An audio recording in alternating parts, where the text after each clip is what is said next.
Ваши желания — это не те эгоистические желания, о которых вы думаете в первую очередь.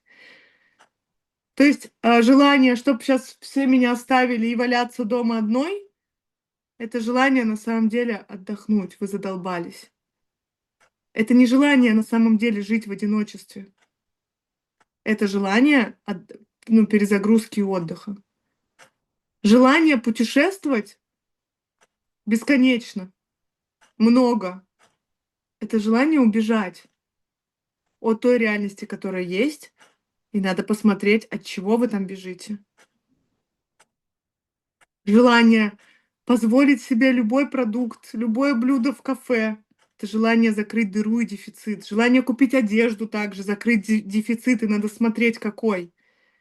Вот эти желания являются несколько эгоистичными. Ну, я условно говорю, то есть это желание закрыть какую-то дыру.